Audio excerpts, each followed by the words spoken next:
Thank you, Anim, and thank you to UCLA Students for Justice in Palestine, law students for Justice in Palestine, as well as panelists that I'll be introducing shortly.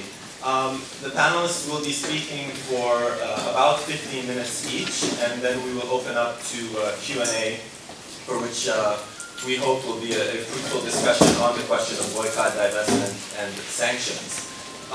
As a procedural matter, just to be clear, the university has been in touch with us about potential disturbances to this event, and so for those members of the audience that would seek to do so, we would simply tell you that you will receive one warning to refrain from disturbing the event, after which we have certain procedures that will have to take effect. And I would ask members of the audience to not engage with anyone who might consider to disrupt this event. I'd also like to say, as a graduate student at UCLA and in the Los Angeles area, that I'm very proud to be surrounded by faculty members, scholars, and public intellectuals that have taken the stances that these individuals on this panel have.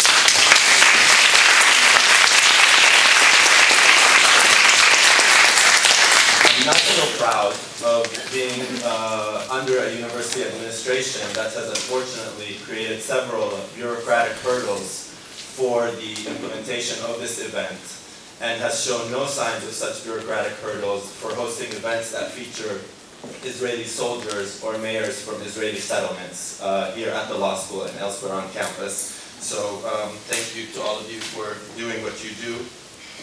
I'll introduce the panelists in the order that they will be speaking, and then turn it over to them. First, we'll be hearing from Gabriel Piterberg, who is a professor of history in the UCLA Department of History. He writes and teaches on the history of the Ottoman Empire and the Mediterranean in the early modern period, as well as on modern themes like settler colonialism, Zionism, and Palestine-Israel. He writes for the New Left Review and London Review of Books. Dr. Piterberg studied at Tel Aviv University and Oxford. After Dr. Piterberg, we will be hearing from Kelley, professor of history at the UCLA Department of History. He is the Gary B. Nash Professor of American History. While much of his work has focused on the social and cultural history of African Americans in the United States, he recently returned from an extended trip to Palestine, which he will be speaking to us tonight. Third, Professor Sondra Hale from the Department of Anthropology at UCLA. Her work focuses, and women's studies, excuse me. Her work focuses on gender and political economy in the Middle East, particularly in the Sudan. She was the editor of the Journal of Middle East Women's Studies between 2005 and 2009. This past December, Professor Hale was awarded the Lifetime Scholarly Achievement Award from the Association of Middle East Women's Studies. In addition, this past July, she received an award from the leading feminist NGO in Sudan for, quote, 50 years of commitment to and support of the Sudanese women's movement, end quote. And finally, we have Professor David Lloyd from the University of Southern California, where he has been teaching in the English and Comparative Literature Department since 2003. He has primarily published on themes of colonialism and nationalism in Irish literature and culture. He is also an organizing member for the U.S. campaign for the academic and cultural boycott of Israel, which Professor Hale and Professor Kelley are also organizing members of. He has also made numerous media appearances about his work on the campaign. I'll now turn it over to our panelists. Professor Piterberg. Well, thank you very much, Ziad, for the kind introduction. I'm not sure it's working. Really close. Okay, is it better? Yeah. Okay, so this is not my first time speaking at the Palestine Awareness Week, nor in the events in Toronto and Oxford in the past on the Israel Apartheid Week. And whenever I do so, I remember Edward Said's last words, which were sort of a wheel to all of us not to forget Palestine. So we are here to say that we haven't forgotten and we never shall. So now, what I want to do is get started this panel by giving an overview of the history of the conflict in two ways. One will be more conventionally historical and brief, and the other one more literary. And to begin with the historical, the framework within which the history of Palestine-Israel should be understood is that of comparative settler colonialism, as I've already said and written on several occasions. Settler colonialism is the lesser known, although with time much lesser known, form of colonialism which is usually associated with the better known form of metropole colonialism, for which British India is an example in which a European power after 1500 invaded one of the non-white European parts of the world, took control of it and ruled it with mainly military and administrative means, and exploited it as much as it could in several ways, economic, strategic, and so forth. But once the anti-colonial movement was successful, the colonizer left not to return. The other form of colonialism, settler colonialism, was accompanied by white settlers who in all sorts of ways and forms settled in many of these colonies and sought to carve for themselves, with time, a national patrimony in the country in which they had settled. And that involved a conflict both with the native indigenous population and the metropole power.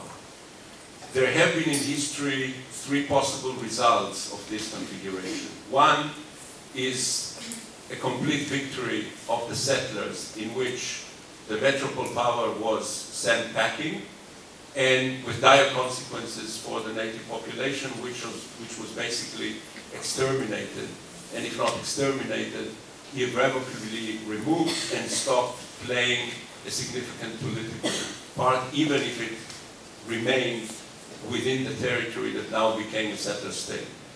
The US, Australia, and Argentina are outstanding examples for this case. Another case, which was a case in which the settlers turned out to be not powerful enough and were eventually driven out in a long-drawn and bloody anti-colonial struggle. The outstanding cases for this are French Algeria and British Kenya.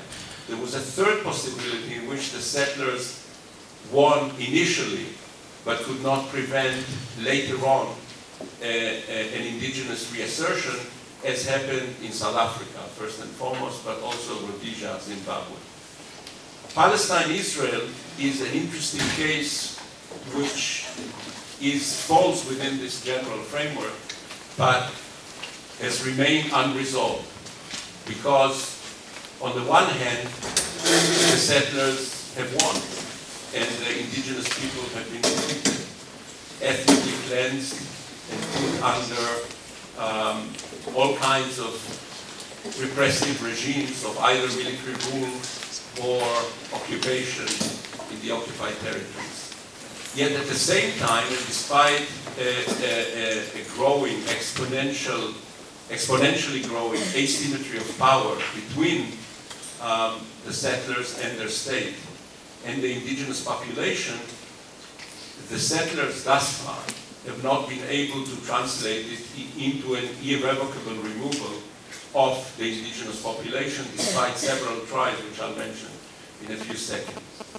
The reason, or the fact that the settlers have not been irrevocably successful in removing the indigenous people is the reason why we are here. Otherwise, we would have been doing something else, I think. And the two, to give an overview of the main stations in which this happened, I think the first station has to be demographic and has to go to the period before 48, the pre-state or the pre-state of Israel period, in which, if you look, they are convenient dates, hence I'm mentioning them. At the demography of Palestine in 1918, you have, roughly speaking, 60,000 Jews and 700,000 Arabs. In 1938, this is 1918, a year after the British had conquered Palestine and drove out the Ottoman Empire. 20 years later, in 1938, in the depth of the Arab revolt, you have slightly more than 1 million Palestinian Arabs and 460,000 Jews.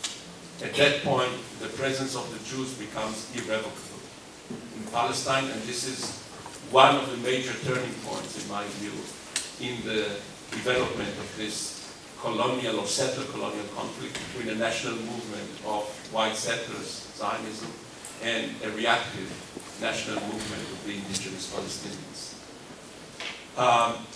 The Zionist colonization of Palestine and settlement there had begun in 1882 through several waves. I shall mention one critical transformation in a second.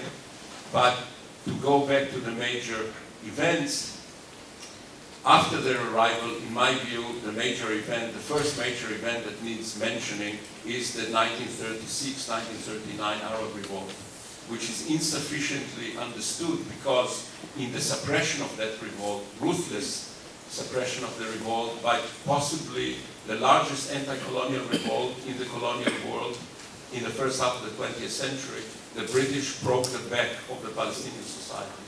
And by the time we come to 47-49, which is the real period of the 48 war, the Palestinian community is basically, I'm talking in cold and measured, unemotional terms, the Palestinian community had been done in, basically, and was not able to begin with to deal with the onslaught of the civil war that erupted in Palestine before 15th of May 48, which is the end of the British mandate, and the official stage of the 48 war between the Arab armies and what was now the IDF, the Israeli Defense Forces.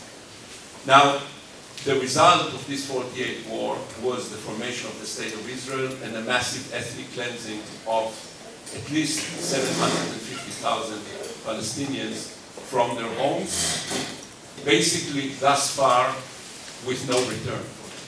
I know it's contentious, I know the numbers are contentious, I know of course the right of return is a major, but thus far the return has been completely made impossible, and in this sense, again, the settlers are still winning. The next crucial stage, of course, was the 67 war, which created a change in the settler situation, because now the settler state, i.e. Israel, was not only a victorious settler state within the territory on which it was created, it also started to create its own colonies as a sort of metropole in the occupied territories. And I think what we have been seeing since 1967, with the addition of the whole of Western Palestine, or with the coming of the whole of Western Palestine under Israel control, is this unresolved settler situation in which the settlers are becoming stronger, exponentially more powerful than the indigenous people, yet nonetheless they are incapable of translating this asymmetry of power into the final removal of the indigenous Palestinians. At the same time, so what is happening from a settler perspective is a frustrating, exponentially growing asymmetry of power, which cannot be translated into the final removal, which they have the power to do, the military and other sorts of power they have to do. And at the same time, they cannot bring themselves to see the Palestinians who are there and for the time being cannot be removed as equal human beings, either individually or collectively. And if you ask me to summarize, what is it about the Palestinians that bothers the Israelis? It's not their terrorism, it's not their resistance, it's not their different culture, it's their presence. It's their mere presence. That's fundamentally what has bothered the Zionists, early Zionist settlers, and has continued to bother them since the creation of the State of Israel and for the foreseeable future. And I think this is underlain by the basic kind of settler colony, which is one of them, but the main one in my view, which we call pure settlement colony, in which the settlers do not want indigenous labor, but they want the land. This is the type of colony that was created in North America in the 17th century. This is the type of colony that was created in Australia. In this particular land labor formation, the natives are superfluous from a settler point of view, because their labor is not needed, and what is needed is their land. In this formation, their presence is the problem, not what they do. Let me quickly move to the literature, and I'll skip what I had wanted to do. I had wanted to start with, in order to show to you two things: A, the continuity from 48 until today, and B, in a way, my own position, which I sometimes think is typical of Albert Memmi's memorable term, the colonizer who refuses. And I continue to refuse, but sometimes I have the feeling that it's futile, as Memmi says, and the colonizers who refuse don't achieve all that much. So I was going to start with a war story by S. Izhar, a famous Israeli author who fought in the 48 war, and in 49 wrote a story called The Prisoner. And the story is of an Arab shepherd who is picked up by an Israeli detachment for no good reason, is tortured, is then sent, after his torturing and after he can give no information because he doesn't know anything, is sent to a prisoner's camp. And the narrator, who is Izhar himself, struggling with the attempt to let him go, with his desire to do the human thing and say, we are passing by his village, let's release him, which he doesn't, because this position of the colonizer who refused is so paralyzing. So I'm not reading from this, but I will read from an incident that was unearthed by Haaretz correspondent Chaim Levinson a few weeks ago, of something that happened in 2008. And what happened in 2008, in May 2008, is the following. I'm quoting from Levinson in Haaretz. In May 2008, Omar Abu Jriban, a Palestinian who was not authorized to enter Israel, was seriously injured in an accident while riding a stolen car. He was prematurely discharged from Shiva Medical Center, Tel HaShomer, into the custody of Rehovot police officers near Tel Aviv, with a urinary catheter still in place, still using adult diapers, in need of further medical care and rehabilitation, and appearing confused. When the Israeli Prison Service Hospital said it had no room for him, officers from the Rehovot station drove him into the West Bank. They eventually put him down late at night at the side of the road near the Ofer military base, which is west of Jerusalem. His body was discovered 2 days later. Abu Jriban had died of dehydration. The Israeli author, David Grossman, wrote a few days ago in Haaretz a big piece on the absolute horror from that, and ends it thus. I know that they, ironically, I know that they represent neither the police officers who just dropped the person who died near the wall, actually. I know that they represent neither the police nor the society or the state. I know that this is just the fraction or the rotten apples or the bad weeds. But then I think a people that has been dumping another whole people on the roadside for 45 years and has been successful in creating for themselves a not at all bad life, accompanied by a marvelously sophisticated, genial denial of their responsibility for the situation, and in addition have managed to ignore the meaning of the distortion and madness they have created during those years for their own way of life. Why should such a people be shocked by one such omen? And finally, from another war story that was written again in 1949 by the same S. Izhar, called The Story of Khilbat Hizra, in which he told from his own war experience the ethnic cleansing of a village called Khilbat Hizra. And towards the end of the story, a comrade of Izhar senses his unease with the narrator of the whole situation, and this guy's name, the comrade, is Moshe. And Moshe says to the narrator, just you listen to what I'm saying. Moshe's eyes sought mine as he spoke. Immigrants of ours will come to this Khilbe, what's its name? You hear me? and they'll take this land and work it, and it will be beautiful here. And then the narrator responds, of course, absolutely. Why hadn't I realized it from the outset? Our very own Khirbat Hiza, questions of housing and problems of absorption. And hooray, we'd house and absorb and how? We'd open a cooperative store, establish a school, maybe even a synagogue. There would be political parties here. They debate all sorts of things. They would plow fields and sow and reap and do great things. Long live Hebrew Khirbat Hiza. Who then would ever imagine that once there had been some Khirbat Hiza that we emptied out and took for ourselves? We came, we shot, we burned, we blew up, expelled, drove out, and sent into exile. I want to finish on a more optimistic note, which is given what's happening in the Arab world, with all its problems and with all its violence. Maybe it's time to dust off what until recently seemed obsolete slogans and say, Thawra, Thawra, Hatta Tasa. Thank you.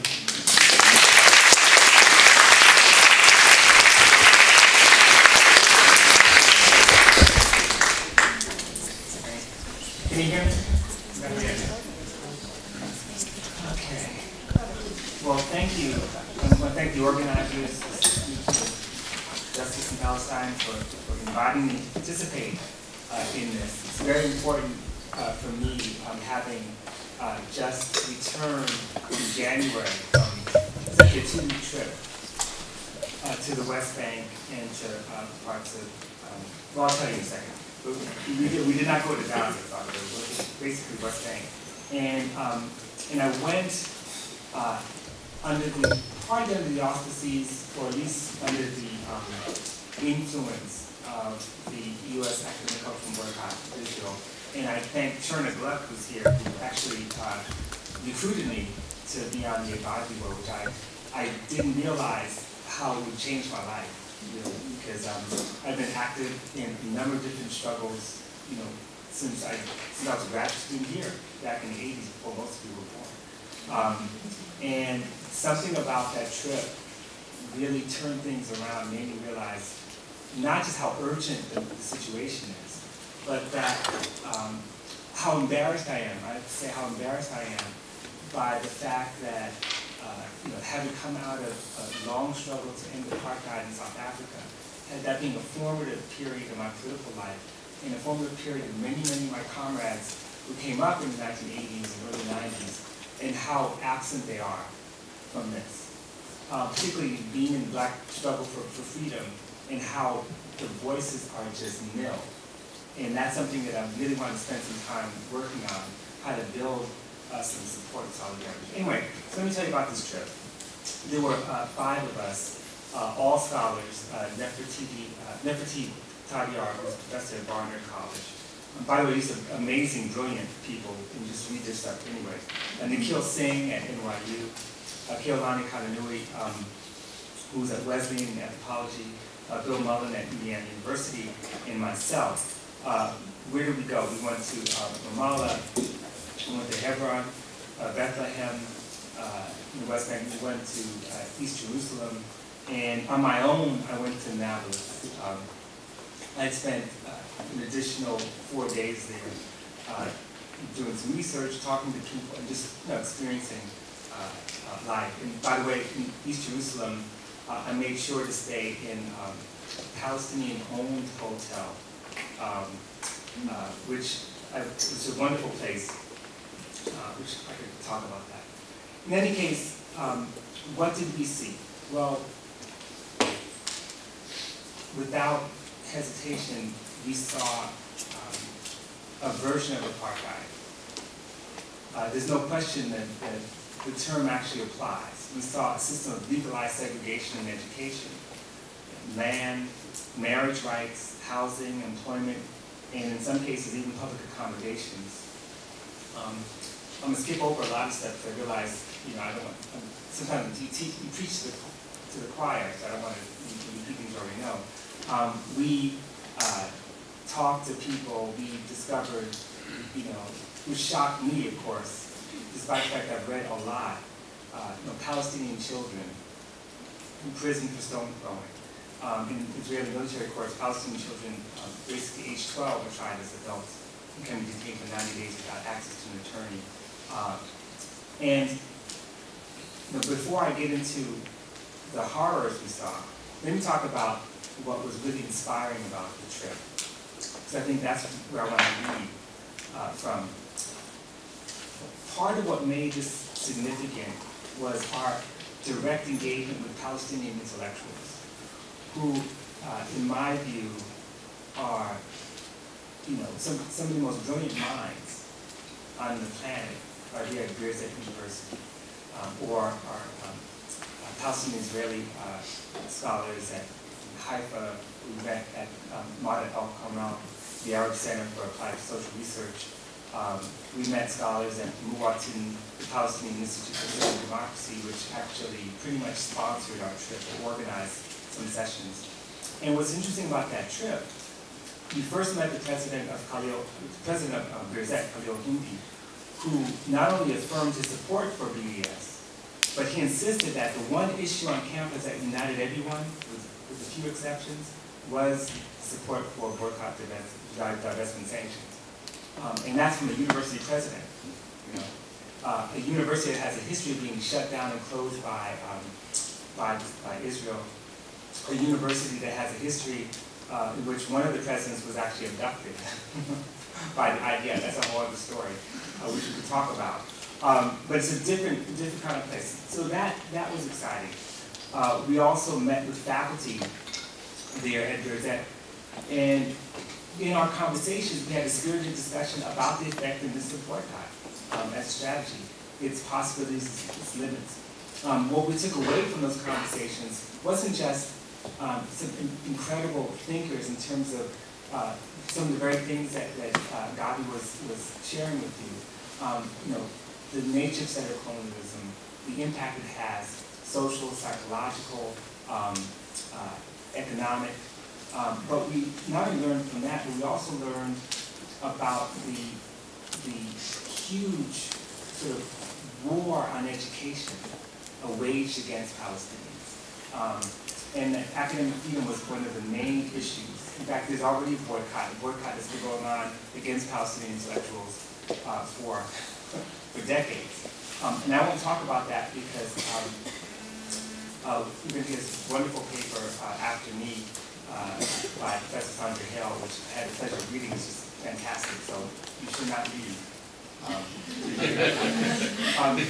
But the other space that was really exciting for us, at least for me, another intellectual space, a space of political and intellectual engagement, were refugee camps.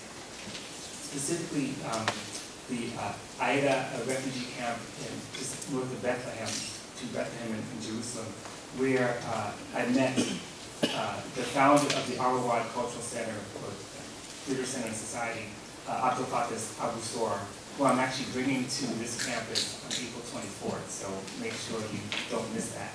And meeting some of the young people who basically grew up in refugee camps, in the way they're thinking about the Palestinian struggle as a global struggle for not just self-determination, but for democracy. The way they're rethinking democracy. Now I'm talking about not just teenagers, not just young adults, but little kids.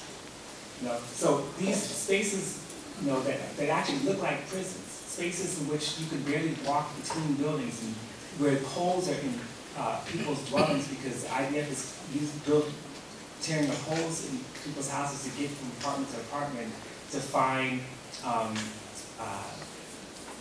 suspected so-called terrorists or whatever. To see people living in those conditions, but also really thinking about and engaging in a level of analysis that is equal to anything my own students are doing here at UCLA or at USC. So that's something I think we have to pay attention to. I saw the same thing at the Balata refugee camp in Nablus, which is one of the most populated refugee camps in the West Bank, which again is like a prison. Okay, now, our delegation, crossed checkpoints by foot, one from Ramallah to East Jerusalem, and realized very quickly that most of our colleagues at Birzeit could not go with us because they didn't have the proper papers to travel to East Jerusalem, which again is not just an assault on not just freedom of movement, but academic freedom in many ways. We, of course, had to deal with the apartheid wall with its 500 checkpoints dispersed throughout the area, which systematically denies Palestinians direct access to schools, medical facilities, as well as their own farms. Just to give you some numbers here, approximately 55,000 Palestinian residents in East Jerusalem are physically separated from the urban center by the Bay Area. And what would be like a short walk, for example, to school can take several hours. And standing on the roof of one of the buildings in the Aida refugee camp, and which is right abuts the wall between sort of Bethlehem and Jerusalem, and to realize that you could actually see, not just the Judo settlement up on top of the hill, which is harassing Palestinians at the bottom of the hill, but you could see Palestinian homes. You could literally throw a rock over the wall, and those children cannot get past that wall to the UN school. They have to travel like an hour and a half to get around it, to get it every single day. It's just amazing. And this is sort of a side note, but in this piece I have coming out, I talk about the absurdity of walking on Jerusalem and seeing all these recycling containers, high tech. They're trying to make a green Israel in a place where they're destroying olive trees as an act of war, where they're requiring Palestinians to travel miles and miles to get from place to place. So you're not really interested in the green Israel. It's totally opposite of what you would think. So to me, that's pretty interesting.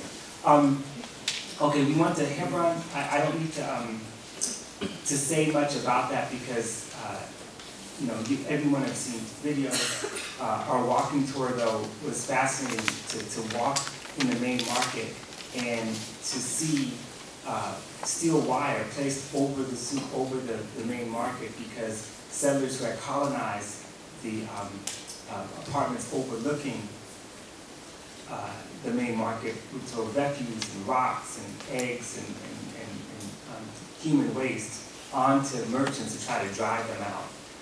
And we witnessed that. We also witnessed Jim Crow straight up, where the settlers have a road they walk on, a wide road, and all the Palestinians, who make up the vast majority of people in Hebron, walk on a narrow sidewalk. To see that and to see it policed was kind of amazing. My time is very short, so I'm going to skip over a bunch of stuff, and I won't. But this is what I would have talked about. I would have talked about Sheikh Jarrah and meeting the Hanun family, Al-Gawi family, who had been displaced, evicted in the middle of the night, November 2008, August 2009, by the Israeli police, and what that meant. And I would have talked about East Jerusalem. Let me say two things about East Jerusalem, and just some numbers here. Actually, forget the numbers. Jewish settlements in East Jerusalem, have really been knitted together and linked to the western half of the city by a state-of-the-art light rail system built by the French transportation giant Veolia. And I want to sort of use this opportunity to talk about the Dump Veolia campaign. Shirna Gluck's here, and she has some other material. They're having a big rally March 30th, 2012 at LA City Hall. You say something about Veolia. The fact that you have a light rail system in occupied territory, that itself is illegal. It is a violation of the Hague Convention, because you can't have infrastructure in occupied territory that benefits, that really doesn't benefit the occupied population or serves a military purpose.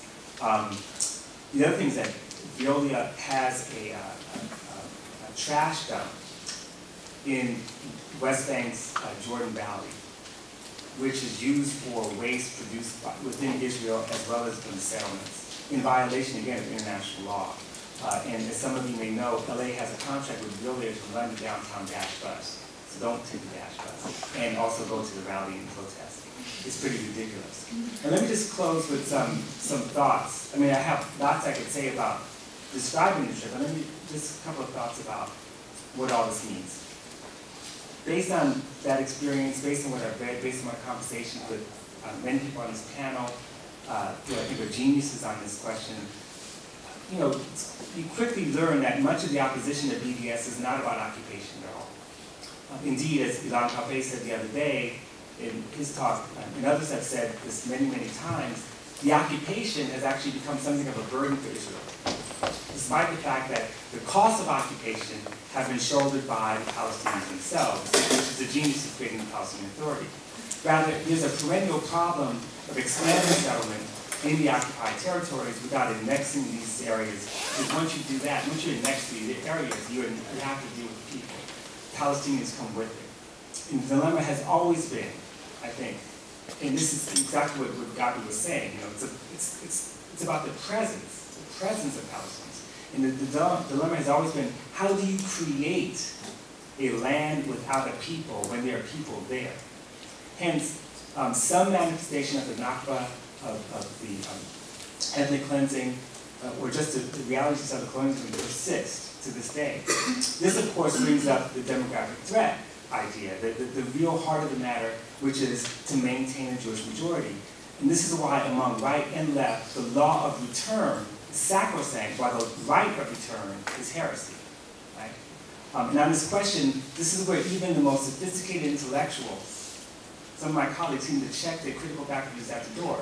But too many assume a kind of fixed, unified identity among Jews, and that the same applies to Palestinians. You know, while it is true that surveys have shown a hardening of anti-Arab attitudes in Israel, including among the younger generation, there's also growing evidence of Israelis considering and even embracing a binational state, or some one-state solution that allows for equal rights, religious freedom, and full citizenship under constitutional democracy. And of course, by Israelis, who are Israelis? Israelis mean Arabs.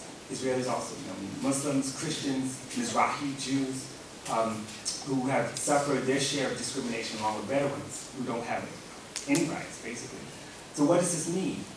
It means that, you know, when I look out the audience, I see members of Jewish Voice for Peace, which is here, and always struggling for the right thing. It means that the struggle is not simply demographic.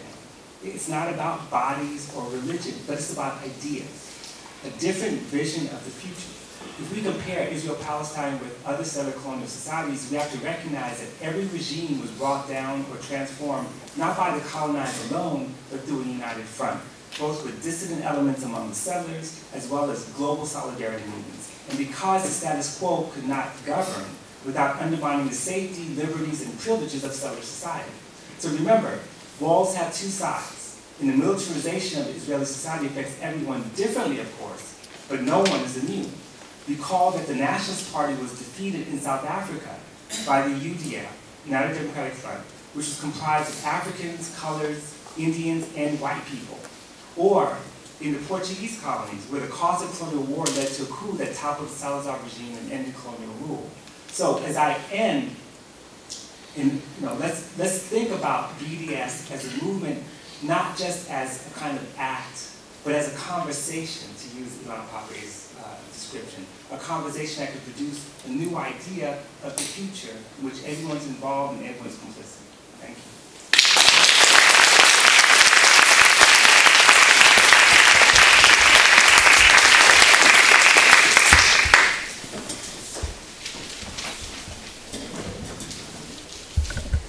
I realize that intergenerational struggles are really very important. Robin reminded me this evening, and when we both came in, that I was one of the founding editors of UFAHAMA, the African Activist Association journal, radical journal, in the 1960s, early 70s. Robin was on the editorial board and editor in the 1980s. And the current editor of UFAHAMA, who is in the audience right now, Lloyd. And I think that's pretty impressive.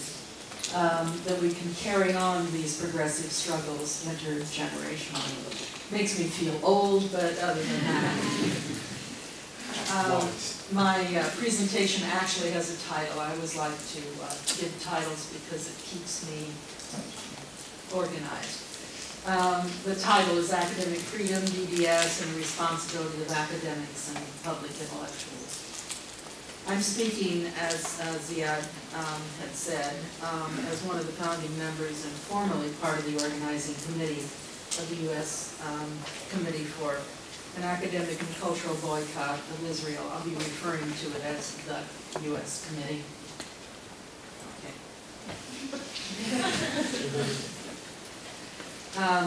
This organization sprang from California Scholars for Academic Freedom, which is an organization that I still coordinate.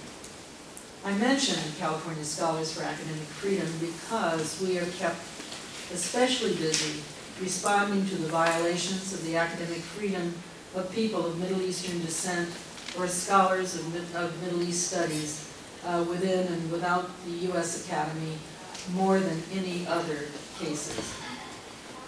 I wonder why.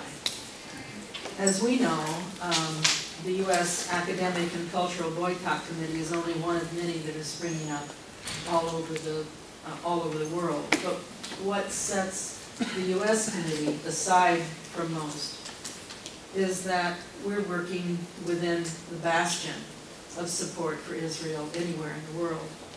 The U.S. committee follows what PACB calls for, or takes the position that Israeli academic institutions that are mostly state-controlled, and the vast majority of Israeli intellectuals and academics have either contributed directly to maintaining, defending, or otherwise justifying various forms of oppression, or have been complicit in them through their silence.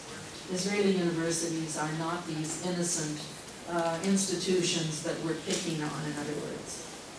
Now, the U.S. government and much of the U.S. public are, as we all know, among the bastions of opposition to any kind of boycott of Israel.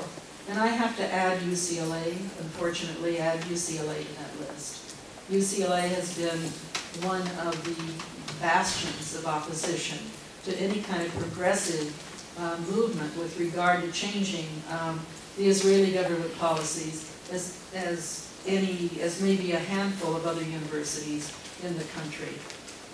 So this is a university where we have to work on change from within, not only change from without. And some of you know that California, 3 presidents of the California State University system signed a very, very impressive letter calling for academic freedom in the face of Zionist aggression towards people who were fighting on behalf of Palestinians.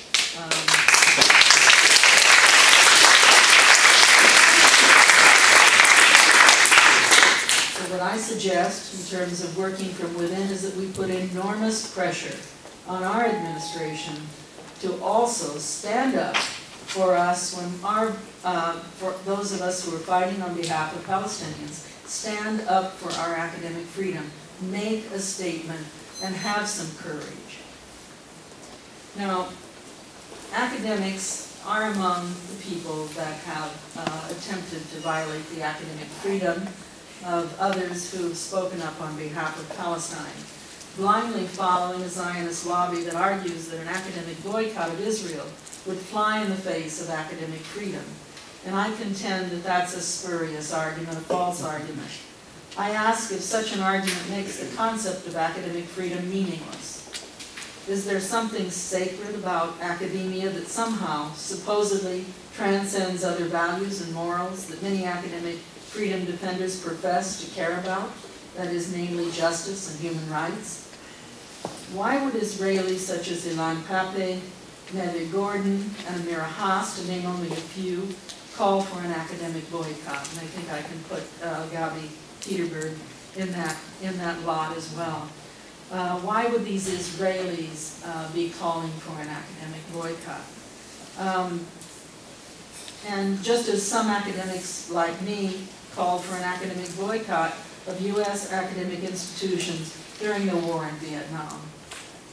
However, when we call for an institutional, academic, and cultural boycott of Israeli universities and government-sponsored cultural institutions, it seems to raise the wrath of Zionists even more than a call for an economic boycott. And as a consequence, it endangers us, those of us in academic institutions, and Israeli dissidents in Israeli institutions.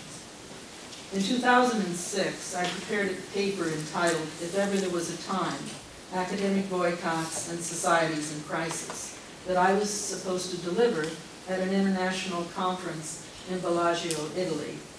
The name of the conference was Principles in Politics, Academic Boycotts and Perspective, a conference to discuss the AAUP statement principle. It was organized by AAUP, the American Association of University Professors, which is sort of our loose advisory group organ, and it was sponsored by Ford and Rockefeller Foundations. I never delivered the paper, nor did any of my pro-boycott colleagues, because the conference was canceled less than a week before it was to be held. Israeli universities and their U.S. lobbyists threatened Rockefeller and Ford, and funding was withdrawn, just like that.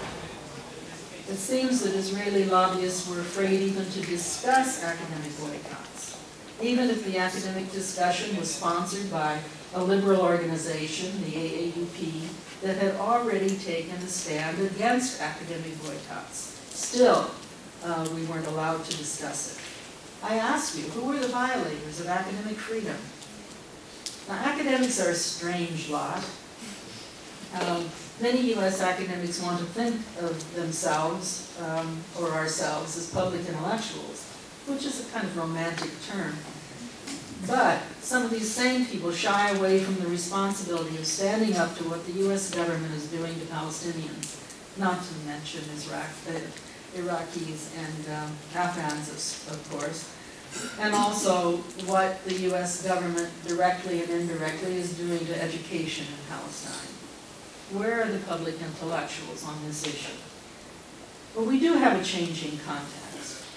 This is a time when many in the U.S. and elsewhere are discussing whether or not we need to transform the concept of academic freedom to address the changing political climate and therefore the changing nature of universities. Many of us are asking how much academic freedom we have in U.S. universities anyway, considering that institutions of higher education have been increasingly subjected to surveillance, intervention, and control. Changes wrought by the commercialization and privatization of the university, which make the production of knowledge for the public good increasingly difficult. And I would say that UCLA is certainly not an exception to the commercialization and privatization of the university. No matter how we define academic freedom, we still need to ask if this academic freedom makes any sense in the context of Israel, a site of occupation and conflict, and also in the absence of critiques of professional norms, national identity, and hierarchical power relations. Likewise, what does it mean within the U.S. to refer to such an abstract freedom as academic freedom in the face of the U.S. Patriot Act, or the war on terrorism, so-called war on terrorism, and the incessant assaults on the public university as really the last bastion of critical inquiry in the United States? We're forced to ask, in observing both the U.S. and Palestinian cases, whose freedom are we supposed to be defending? Is it the freedom of Israeli academics to support their academic institutions, then engage and enter into contracts with impunity to serve the very scientific and industrial might that leads to an apartheid state and to the militarization of society? I ask, is this the kind of academic freedom we're supposed to be defending? The very institutions that study the colonized in order to control them better, is that the academic freedom that we're defending? Are we being asked to support the freedom of Israeli institutions to oppress Palestinians with impunity? and to support Israeli universities which are violating the academic freedom of their own faculty, who oppose government policies of oppression, racism toward Palestinians. Academics like Ilan Pape have virtually been run out of Israel. There are moral imperatives here. How can we discuss academic freedom in the absence of basic human rights? Is it like supporting peace without justice? More explicitly, how can we take a so-called neutral position that purports to protect the academic freedom, ergo human rights, of both Israeli institutions and academics and Palestinians in the occupied territories? Who is protecting the academic freedom of Palestinian institutions and academics and of Israeli dissenters who support them? The portrait is clear. Palestinian education was already an endangered species in the West Bank and Gaza. And then the assault on Gaza was perhaps the nail in the coffin for education in the Gaza. Through the assault on Gaza schools, through all of this, there was no outcry whatsoever from Israeli universities. As Ilan Pape has reminded us, and I quote him, "Never in its history did the Senate of any Israeli university pass a resolution protesting the frequent closures of Palestinian universities, let alone voice protest over the devastation sowed there during the last uprising. Israeli academia continues to do practically nothing to bring the facts to public attention." End of quote.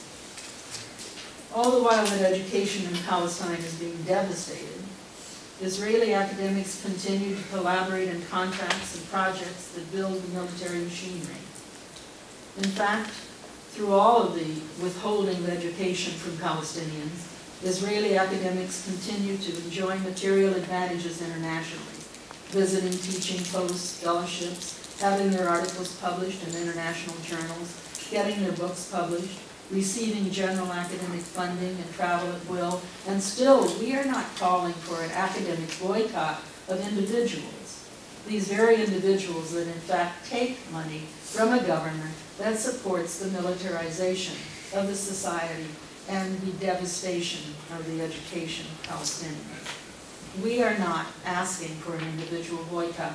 We're asking for an institutional boycott, and we always have to make that clear. Shahid Alam argues, as do many, that Israeli educational institutions, as arms of the state, are serving the state through their links with the military, the political parties, the media, and the economy. Or, as Mona Baker claims, Israeli academic and research institutions are a major source of prestige, legitimacy, and income for Israel. Whose academic freedom is being supported? Where are the U.S. public intellectuals when we need them most? Academics should use any nonviolent measures at our disposal to protect all aspects of the educational system and freedom of Palestinians. The nonviolent strategies of BDS are among these. It's an activist job where we can all have a role, everybody in the room. It's worth supporting BDS. And we can't give up. I mean, I agree with Gabi. There is definitely hope. I'm in my 70s and I am not about to give up on this struggle. Don't you do it.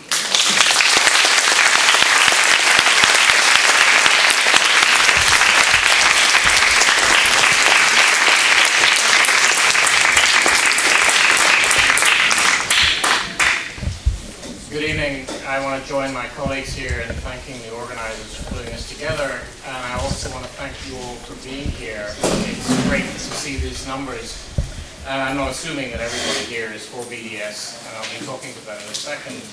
But what I do want to say is that Robin was mentioning that he had been part of several political movements in the past. And I just want to mention that I too have been part of several movements in the past. And starting with divestment from South Africa when I came here first in the 1980s. And it was slowly, a movement that was slowly building.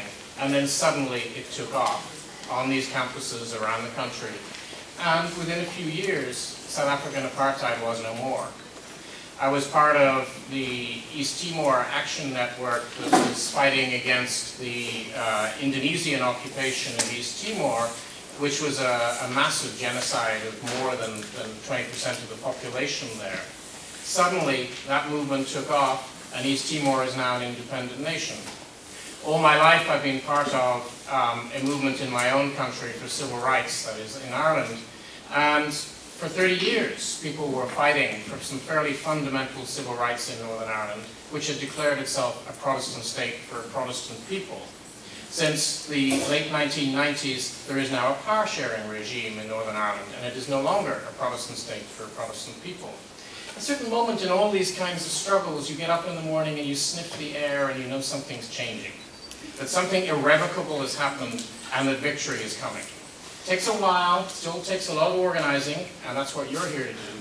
It still takes a lot of activity, but you know that something has happened, that the corner has been turned, and you're going to win. And I think that's the moment we are in relation to Israeli apartheid. That struggle, we're going to win it. And you can feel it in the air, and I can feel it in this room tonight. So thank you.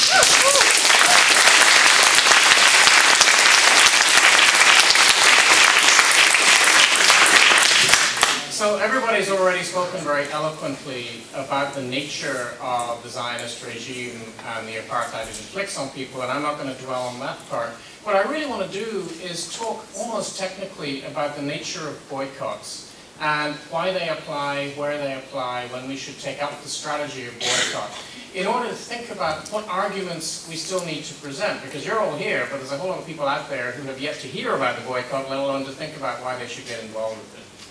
So I'm proud to say that boycotts began in Ireland, with Irish people who were being exploited by British landlords boycotting the agent of those landlords, simply by refusing to allow him to come into their shops, to serve him in any way, and so forth. So the boycott is Irish. What a boycott is it's a non-violent instrument that aims at expressing moral or political disapproval of some prolonged and ongoing conduct of a person or institution that violates your rights. So it involves withdrawing material or moral or political support to those persons, institutions, or states that are involved. And of course, it's something that is applied in fairly exceptional circumstances. You don't just apply a boycott when you've been offended by someone. You have to think about when you're going to do it. It's different, of course, from sanctions. Sanctions are applied, although that's in the BDS rubric, sanctions need to be applied by governments. And we're closer to getting that done in Europe than we are here, obviously. But that's what sanctions are. They're governmental sanctions against regimes. Divestment, in the same token, is something that we try to get corporations to do. We put pressure on them, as the California Divestment Initiative that Schoenig Gluck is involved with here, is trying to put pressure on the pensions, the California pension system, to divest from companies that support the apartheid system and the occupation. So that's divestment. But a boycott is something slightly different, and the boycott is where we, and you particularly, have power to do something. There are circumstances in which it's used so that it's not just simply a general thing that you do whenever you're fed up with somebody. The first condition is that the country or the corporation you're boycotting must in some way be vulnerable to a boycott. So that, for example, trying to boycott China might not be a very wise political strategy, because it's not going to feel it very hard if you decide you're not going to buy things from China. Simply, the place is too big. So that's not the case with Israel. Similarly, it will be very hard for us to organize a boycott of the corporation Caterpillar that supplies Israel with the bulldozers that killed Rachel Corrie and which destroy Palestinian homes on a regular basis. Because we don't buy bulldozers very often, so saying we're going to boycott bulldozers doesn't make much sense. That's why we have divestment.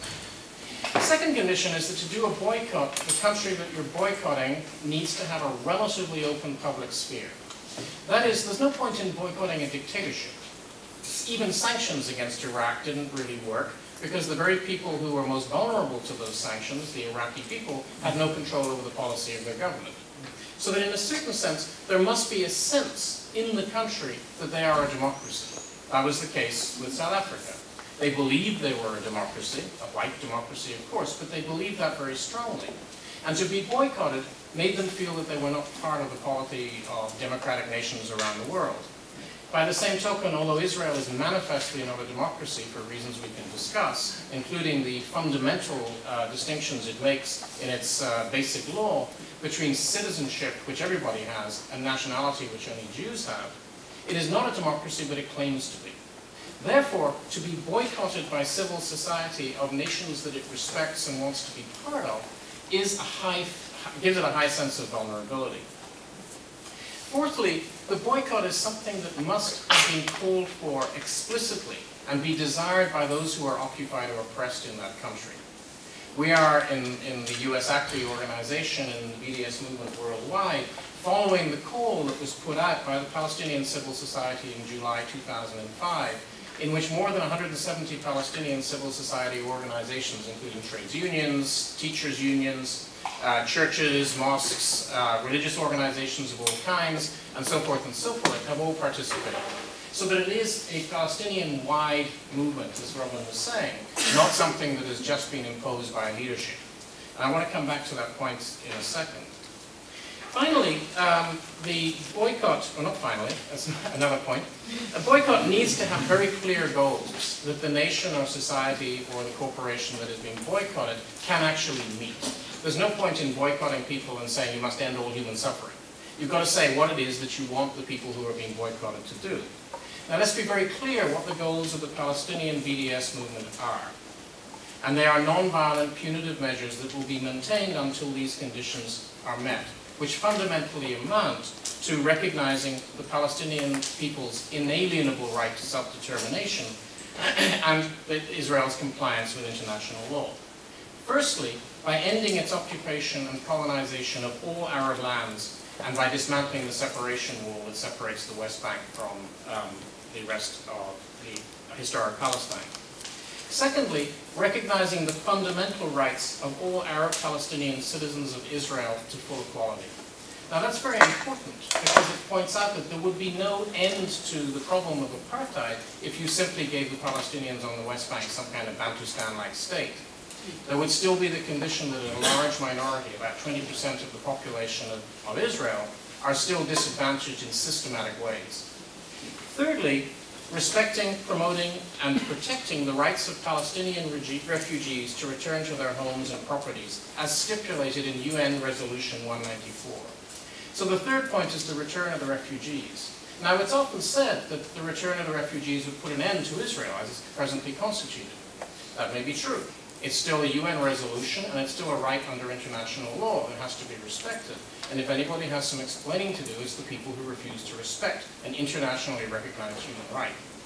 If that puts an end to a Jewish state for a Jewish people, it's up to Zionists to explain why the nature of that state requires the dispossession and the denial of the rights of, as Gabby was pointing out, the descendants of 750,000 people who were ethnically cleansed. So those are the three conditions that the boycott is aimed at getting Israel to respect. Another point is that boycotts need to be applied sparingly. You don't just apply boycott at any moment in a political movement because you're bound to fail. Now, similarly, you don't necessarily apply boycotts to any country that happens to be violating human rights. For example, if the US government is in a position where it's declaring, for example, China in violation of human rights, or Sudan in violation of human rights or committing genocide, then a boycott is superfluous, because civil society is not really in need of acting on those things. It needs to be a situation where, in fact, the activity of civil society, the desire that you have to correct a human rights abuse, is being blocked by your own government. Because boycott is fundamentally a civil society movement, our movement, not a governmental movement. And finally, and this is an important point, boycotts are non-violent in principle. They do not seek to inflict violence on the opponent that you are trying to bring to reason. They are designed to be non-violent. Now the point about that I think is extremely instructive in what Robin was saying about his visit is that commitment to a non-violent movement is fundamentally democratic, because non-violent movements in principle refuse the idea of leadership, of secrecy. They must operate by transparency and openness. So this is particularly important. And the final point I want to make about boycott is that boycotts don't have to be successful in the sense of achieving the downfall of an economy or the end of a state. What they need to do is influence the public opinion and the political options of the state that you're boycotting irrevocably. Nobody ever thought that the divestment movement from South Africa actually brought De Beers diamonds to collapse economically. That's not what happened. It was the moral pressure that was inflicted by boycott on the South African society at large that brought people to begin to recognize that apartheid had no future. In the same way, you hear sometimes people saying, well, are you going to boycott Intel then, since we make some of the Intel components in Israel? That's not the point. The point is that the infliction of boycott on selected targets, and those targets will vary from area to area in the country, where you can practically affect something, has a cumulative impact on society, primarily not by bringing the economy to its knees, but by sending the message that the practices of apartheid in that country are not acceptable to the rest of the world and will need to change if they are going to be understood not to be pariahs, but part of that Western democratic sphere that they wish to belong to. Now, it's implicit then that the boycott of Israel is applied to Israel because, in a sense, it meets all the conditions I've just laid out for boycott. Israel is, of course, an apartheid state. It's written into the very logic of Zionism that seeks to establish a Jewish state for Jewish people. It has required, as panelists have said, ethnic cleansing of the Palestinian population, and that is systematic and not merely a kind of accident of self-defense on the part of Israel. It's not merely that all those terrorists have to be cleared out of the way. It has been the agenda of Zionism since the initial colonization of Palestine. Another reason, of course, why it is so important to engage in the boycott against Israel specifically is that, as Sondra was pointing out, discussion of the issue of Israel's war crimes, its crimes against human rights, its imprisonment of 12-year-olds, and so forth, has been blocked in this country. At the very, very height of Operation Cast Lead, the 2009 invasion and devastation of Gaza, the US Senate and Congress passed a resolution supporting Israel that was, for a start, mendacious in virtually every clause. If you read the resolution, almost nothing that was said in it was true, including the argument that Palestinians started the conflict. None of it was true. Nonetheless, only 4 out of the Senate and Congress, only 4 representatives were willing to vote against that motion. Similarly, with Netanyahu's recent visit, which is about to be repeated, he received standing applause after standing applause.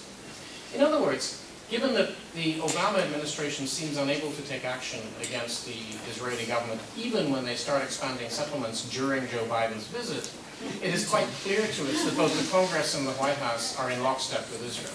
That means that our options are blocked. There is no passage through Congress, through our politicians at this point, for us to change the US's relationship to Israel.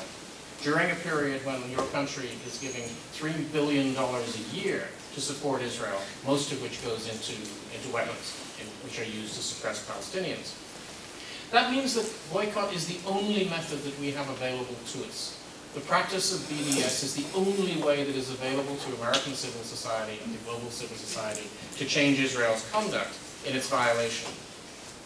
Now, finally, I just want to say that it is often suggested to those of us who engage in the practice of BDS that BDS singles out Israel unfairly, and secondly is anti-Semitic.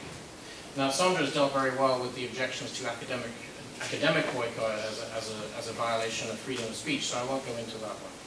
But I will say something about the charge of anti-Semitism, which I've faced, and probably everybody on this panel, including Gabby, has faced, that we are anti-Semitic for attacking Israel. It is not anti-Semitic. What is anti-Semitic is the confusion of being Zionist with being Jewish. In fact, the most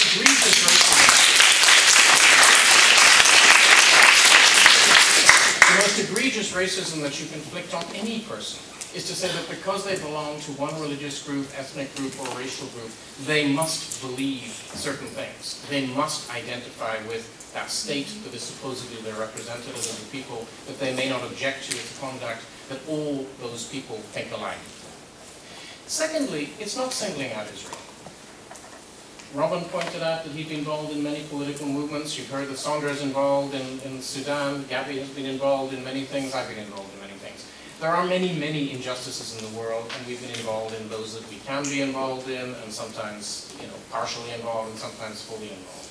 But the main point is that just because there are many egregious violations of human rights going around the world, from Darfur to Tibet, does not exonerate Israel from its responsibility to adhere to human rights, particularly when it is your tax money that goes to supporting it to the hilt. it's foolish to say that just because there are thieves being prosecuted in Fullerton, that doesn't mean that white-collar thieves who have stolen your money out through the banks should not be prosecuted also. It's quite clear that a crime is a crime is a crime, and that Israel is not to be exonerated from its own violations of human rights just because there are other violators in the world. On the contrary, that there are other violators in the world means that we need to deal with the issue that, because of the policy of United States governments over time, is the one that is closest to and for which we bear probably the most responsibility in this country. So if anybody says to you, it's anti-Semitic, you know what to say. If anybody says to you, you're unfairly singling out Israel, you now know what to say. Now, what I hope is that because you're here, you are here to commit yourself, and this is the gospel moment, you know, where you will come down to the front and we anoint you. What I hope is that you're here to commit yourself to certain practices that involve boycott, divestment, and sanctions. And there are some simple things that you can do. The good people in the CSU have shown UC the way by beginning to launch a boycott of the education abroad programs at CSU, which are starting up again.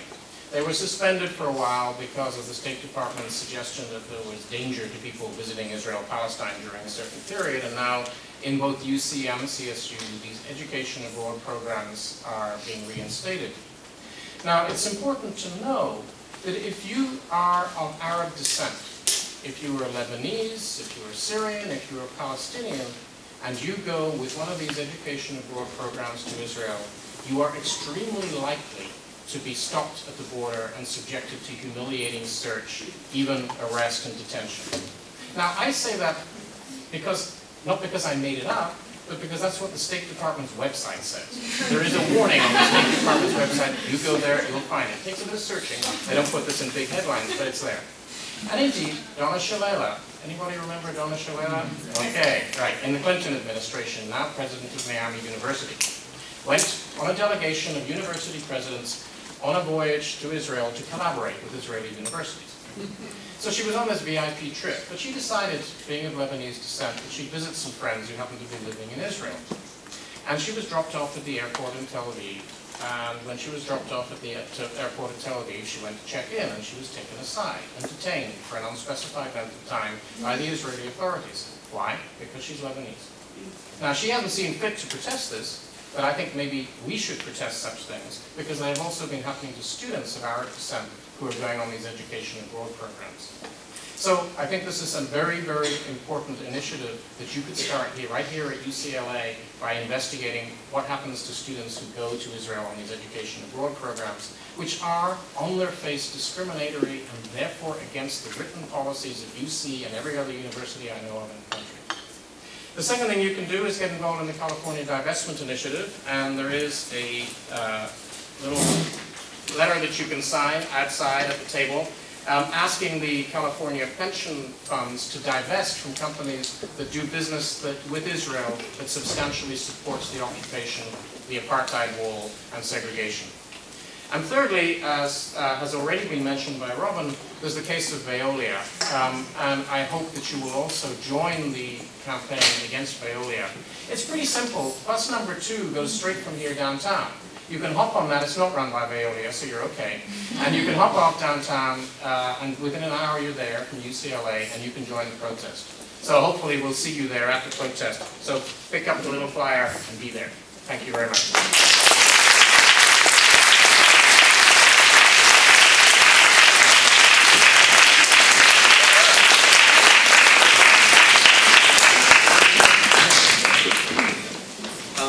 I'd like to thank our panel once again, and thank you all for being here.